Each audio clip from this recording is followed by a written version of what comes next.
now so now you've been there. You've now obviously adapted in your head that, bro, I've asked my mum bare times. She's not giving me the right answer. So obviously in your head probably you're thinking, I'm not coming back anytime soon until I'm old enough and that. So now in your head probably at the time you're now in Nigeria. You're Nigerian. Yeah, now. yeah. So you're living like a Nigerian, moving like an basically. Yeah. So now, how did you find out you're coming back, or how was that process of you coming back? How did you get back? Mate, so much happened in the time, and well, actually, before you get into that, in Nigeria, did you obviously after you adapted and did you like start enjoying it fully, like where?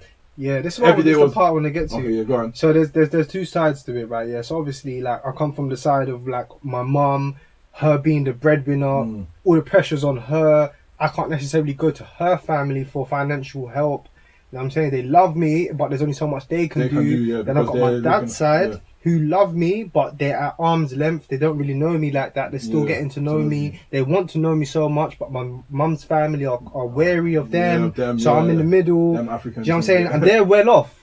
So I can see the difference. So when I go to my auntie's house and stuff and she's killing one chicken for me on site. Yeah. You know what I'm saying? It's like... It's a big thing. It's a big thing. But when you go over here, you eat chicken at once. Something maybe like on that. An occasion at Christmas time there'll be bare chickens getting killed. Something like that. Do you know what I'm saying? So it was a whole different, and then I had to like adapt that and then say, okay, do you know what? This is what it is. So I had to just like move in a certain way, but it never took me away from who I was, because I understood. I used to think, I'm just this boy from Manor Park, bro. But now I'm here, like literally in sandals, bro. And so I had to humble myself, like no matter what. And it's not as if like I had come from like a working environment or I was hustling bears. I had a stack. You know what I'm saying? It's like I was on ground zero. So basically, it was not that much of a difference. It's not exactly not too much of a difference. People were looking after me in a sense. You know what I'm saying? I couldn't do much from. I wasn't gonna go and try and find work. You know, and in Nigeria as well at that age, bro, what job can you get that can even pay anything? Like, what's the point? My dad was a fucking politician. Yeah, he used to work hand in hand with the governor. I didn't need to work. Yeah, you know what I'm saying? So, yeah, it was just a crazy experience, bro. And obviously, I had a best friend out there who died as well. Okay. Yeah, literally, he became my best friend. I don't know how, but we became close, and it was weird because I used to keep people away from me. I didn't want to be friends with no one like that. You know what I'm saying? And he became my friend naturally, and he was so cool and chilled. Such a talented brother. And he passed away, like due to an overdose. Okay. Yeah, he passed away to an overdose. And I just want to say that like anyone that feels like drinking codeine is cool and all of that stuff, it's not cool, bro. Oh, so it was a codeine? Yeah. I know. I heard in Nigeria that they have a mad issue with codeine and shit. Yeah, I've seen documentaries about that. It is crazy, and it's taking people on the next toll. But we'll talk about that on another time. Yeah. Okay, so now you, like I was saying, how did you find out you're coming back to England? Okay, cool. So after time went on, I think my mum just kind of warmed to the conversation of me coming back more, and then she used to talk to her cousin a lot that worked in the city. And he basically assisted me. I had to go to the embassy and just do some documents all over again. Oh, so it wasn't a thing of just your passport, booking a flight and coming back? No. It wasn't at all. When I eventually came back, right, yeah, and I was on my way back, and for me, it was an amazing feeling because I felt like, wow, I'm actually coming back. It was like a dream that I have been dreaming over and over again. For 3 years. For 3 years. And then it was surreal, bro. I couldn't even, like, when I was in the plane, in the air, I just felt like I was gonna wake up or the plane was gonna drop or something crazy was gonna happen. Like, yeah, that's it. Like, you're gonna start hearing crickets going. Yeah. You're gonna hear it. Because you know, them crickets, like, you don't know. Yeah, you just know. Hearing them. So literally, when I came back to England, I was literally thinking that, yeah, walking apart, easy days, blah blah blah. And my cousin came to pick me up from the airport, and he was waiting for me for ages. When I got to the airport, you know when you go through the checks bit and then you've come through, you just need to like go through the immigration. It's immigration, exactly. So I've gone through there, bro. I'm a British citizen. Yeah, that's what I'm saying. You understand? I got my passport and that and everything. I was born here as well. But when I'm going through, they said to me, "Can you stand to the side, please?" I was thinking they only say this to people that they're trying to G-check. Yeah. You understand? So I'm thinking, oh my god. 3 years and these lot are still going on like this. Like, please, bruv, I just want to go to my yard, bruv. I'm not gonna lie, I'm just trying to see a bus or something. I don't know. I know that was you want to see a red bus. Yeah, I want to see a red bus, bro. I was want to see something that just makes me feel like I'm home. You're back, yeah. Yeah, and then can you stand to the side, please? And I'm like, oh my god, bro. I was standing to the side. Then they told me to go into this room, and then literally it was an immigration room. I thought, why am I here? Yeah, what were they saying? Brother, they're telling me we don't understand why you've been out the country for so long. Okay. We know you have dual nationality. We're gonna have to do checks and balances and this and that and blah blah blah, bro. I was in this room for 5 hours. 5 hours? For 5 hours. After my flight, after a 5.5 hour flight, 6.5 Wow. hour flight, I was in this room for 5 hours, bro. Like, shit. There was questioning me every couple of hours. They had to speak to my mum. My mum had to verify more documents and send them over. Do you know what I'm saying? Because to them it was strange. I've gone. It's booked a 3-week holiday, and then I've come back 3 years and 10 months later. So it's like, what's their agenda? Oh, but you're doing nationality. Because I was about to say, wouldn't the Nigerian government be annoyed? Because obviously, you see me, when I go Ghana, I have to get a visa, innit? My visa will be like 3 weeks. If I overstay, obviously that'll be a problem. You know what I'm saying? But obviously, you just said you're dual nationality. Yeah. So, don't worry about it. Yeah. So they just had to just look into it a lot more. And before they done that, they was actually going to send me back. So they booked me a flight to go back. So they said, we need to check your documents entirely before we let you back in the country, because it's a very unusual situation for you to be away for so long. That's weird, but you're British. You know what I'm saying? I was so confused. I didn't understand. So how was your heart when they said to you? My heart dropped. Everything failed. But you know what? Because the anxiety was already telling me this isn't going to work, I was almost not surprised. Okay. Do you know what I'm saying? I was almost like, you know what? It was almost too good to be true. Anyway, you know. So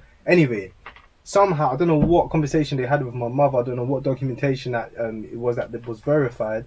But they said, "Oh, we're sorry about that, Mr. Mvkeri. We're gonna let you be on your way now. You can go." And then I thought to myself, my sister was waiting for me outside, and we got the train back because I said, "You know what? I want to feel the journey." Yeah, you want to jump in a car. I said, I don't want to be in the car. I want to feel the journey. I want to stand up. I want to hear the voice of Charing Cross. You know what I'm saying? Like, I want to know. I'm trying to know. You know what I'm saying? So it was an amazing feeling. And what I noticed about England, but London in particular, everything is narrow. It's narrow, not necessarily like small, but narrow. Like the roads are narrow. I bet when you saw 2 double deckers going past each other again, you were thinking, how the fuck they do this? Whoa, you guys, man. When I came to this country, that's what I was always feeling. Yeah, like you guys are gonna crash. Like there's not enough space on the roads. The cars are more narrow. The streets are narrow. Everything, bro. Like the houses, and I think, oh my gosh, Nigeria actually has space. When you walk into someone's yard, they got a compound before you get to the house. Okay. You know what I'm saying? You got to go through the gate, then you got the whole compound, and then you got the house. Here, it's like blocks of flats. Yeah. House. You know what I'm saying? Other. For 200 houses, then the next road's the same. Then the next road's the same. Back home is nothing like that. Everything's different. So different, yeah. Okay, so when you was coming, you had all these immigration issues, and then you had to wait for 5 hours. So then, now when they finally told you, yo, yeah, everything's cool, you can go home now, and you went home and you came back. And you saw Man Apart. How was it for you? Like, was England different for you? Changed for you there, or how was it for you there? Your first day back in England. Okay, so when I got home, it was about 11 p.m. Oh, okay, so it was like, I couldn't really like grasp the feeling entirely, but I almost felt like I needed to protect my energy. Okay. I could feel the difference in the air. Okay. I could feel like I had purity in my heart, and what was around me didn't feel pure. So I knew that I was in a situation again that had friction, the push and pull, and I need to make a decision on how I want to carry my life forward. You know, so the next day, I think it was a really sunny day, and I went to go see some of my friends that I grew up with, and when I look back at it now, it was nice to reconnect, but for me it was a waste of time. Because we hardly stayed in contact like that when you was in Nigeria. Like just here and there, and we were just on different paradigms. Like we were just in different places. You know, obviously they're still in the hood. They're still in the hood. For me, I wanted to recreate the times that we had when we was younger, and for them, there was just in different places, people done this and that, and like people change and stuff. So I was always trying to relive what we had before and have that feeling, and I missed out on so much, and I wanted, but it wasn't like that, and it took me a long time to realize that. And I had a close friend, obviously you know him as well, Impact.